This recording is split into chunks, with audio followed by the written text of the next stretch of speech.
Story time about how my boyfriend was cheating on me for 3 months straight at his new job. So a little background information. At this point in our relationship, I did not have much trust for him because of his cheating in the past. Well, when he got this new job, I decided that I was going to start trusting him. I don't know why, stupidest thing I've ever done. So a month goes past, he's been working at this place for a while, and he comes home one night with a girl's phone number in his pocket. And I'm like, whose phone number is this?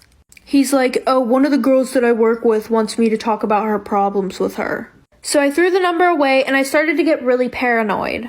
But every time that I would get paranoid, he would be like, babe, I'm not doing anything, like I really love you, I'm trying to change. And he said that literally every night. And his brother worked with him. Well, the one day he really pissed his brother off, so his brother was like, I'm telling her everything that you've been doing. So he calls me and says he's been fucking 2 other girls at work. Like for part 2. Story time. So very recently I just saw this comment on my page. Just gonna put this right here, pause to read it.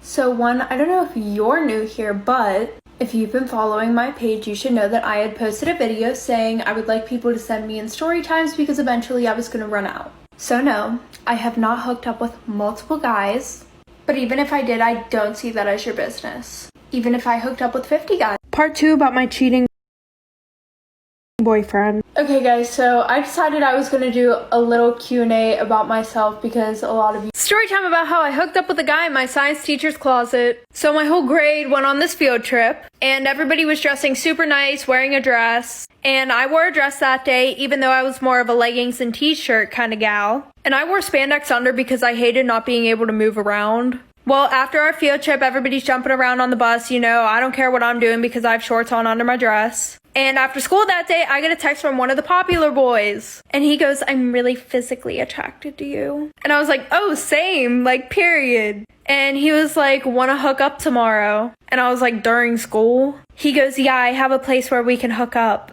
And I wasn't really experienced with boys. So I was like, fuck it, if I'm gonna experiment, it's gonna be with you. Cause he was really hot. So the next day I meet him during lunch and he takes me to this one spot, but we couldn't hook up there because it wasn't blocked off like it usually is. So we go to my science teacher's room and right after we hook up, our science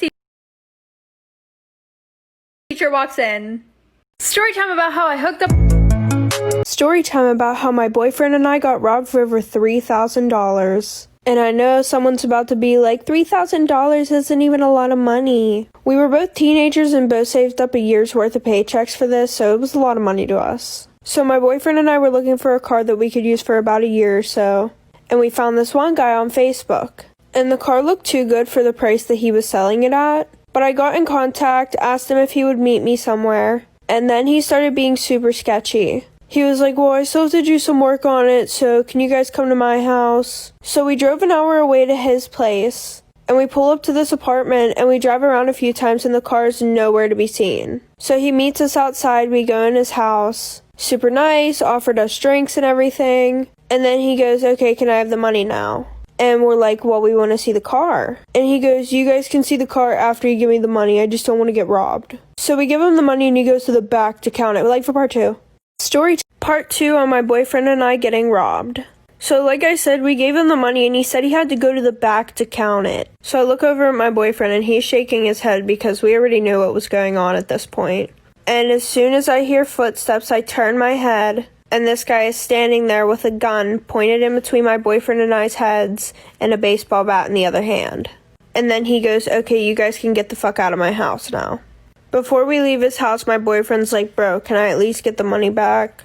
And of course the guy says no. So then I called the cops. And my boyfriend didn't want me to call the cops because he was like, I want to handle it my own way. But I didn't care. That was money that we worked hard for. So I got on the phone with the police. We went down to the police station. We made our statements and everything like that. And then we go back I think a week later. And they show us a picture and they're like, oh, is this him? Well, apparently this guy had a lot of gun charges and everything like that. So he went to jail and had to do community service like for part 3.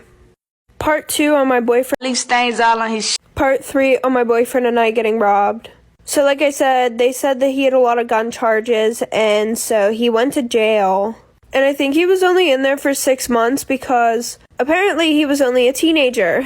So after he got out, it was time for him to start paying us back. And I was so happy that I didn't let my boyfriend handle it his own way. I feel like this was the best revenge or whatever. He had to spend that whole summer doing community service to pay us back. And it's not like a fine where you can just pay that money back. Like, you actually have to do community service for that money. Or I'm pretty sure that's what the cops told us. But the funniest thing is we actually saw him walking in the mall with his dad whenever we got one of the paychecks, because we went shopping with it. And we were walking right behind him. And my boyfriend wanted to say something. And, I was like, no, we already got the money back. Let's not do that.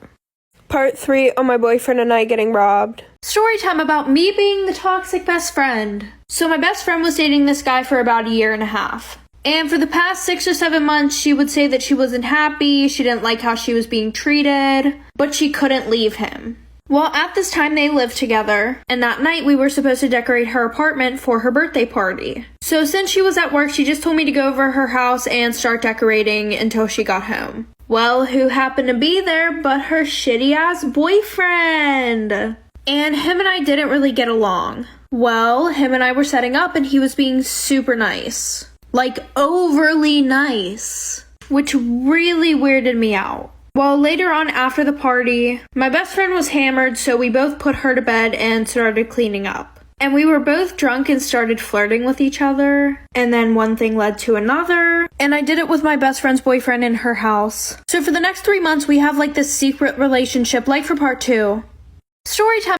It's always, she was crazy, she was too much, she was too high maintenance, but it's never, I gaslighted her, manipulated. Part 2 to me being the toxic best friend.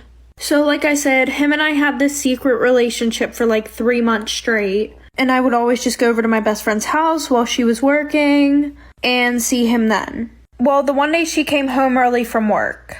And she walked in on her boyfriend and I in her bed. So after that, she finally got the courage to leave her boyfriend. And now she's happily married. So I kind of saw it as I pushed her to do something that she knew she would never do. And after having my number blocked for like 3 years, she texts me and she says, I wanted to thank you for what you did. You showed me that I could leave my boyfriend and that you were actually just a terrible friend. But now I'm happy for her. She's living the best life that she can live and I'm still with her ex-boyfriend.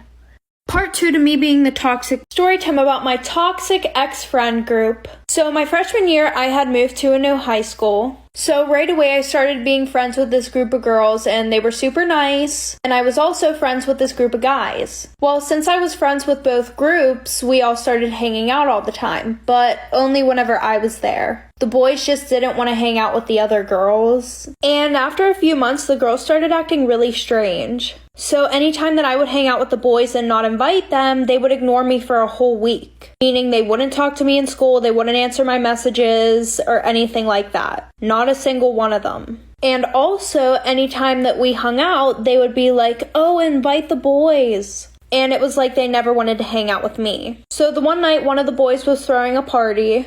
And I was going, and the girls asked if they could come, but they had drama with a lot of people, so the boys didn't want them coming, but I invited them anyways. Like for part 2. Story time about part 2 to the toxic ex-friend group story time. So, I invited them to the party, they showed up, and they were being really rude and like standoffish the whole entire night. And these girls literally hated it whenever I would hang out with the boys or talk to the boys. Come to find out that every single one of the girls had a crush on every single one of the guys that were in my friend group. Also, I'm a very friendly person and will talk to anybody, and they got pissed off whenever I was talking to anybody who wasn't them. So a little bit into the party, I start getting a lot of dirty looks from a lot of different girls that I've never even talked to. And this girl walks up to me and she's like, why have you been Snapchatting my boyfriend? And I'm like, girl, what are you talking about? She goes, a few of your friends told me that you like my boyfriend and that you've been Snapchatting him and trying to get with him.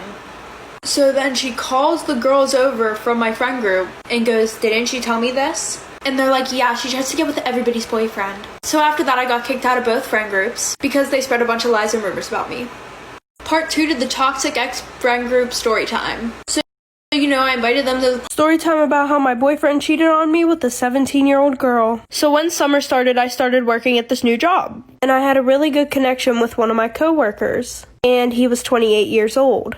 So we started talking, but I would get mad at him a lot because he would ignore my messages asking to hang out. And on top of that, every time that we got done with work, we would all go sit and eat, and he would sit next to this one girl. And by the way, she was 17. And I could see them flirting all the time. Well, finally, once summer ended, she moved away. And then I felt like I had a real chance to start dating him. So we started hanging out a lot and hooking up a lot. After a few months, I started taking our relationship serious. Well, apparently not for him, because there was this girl on his phone that he had been texting a lot. So weirdly enough, after that, I get a DM from the girl that he would always flirt with at work. And she asked me if I was dating him. And I said, yeah. And then she goes, oh, well, he's been texting me a lot. So then I blocked her and went and hooked up with one of his friends that night, like for part 2.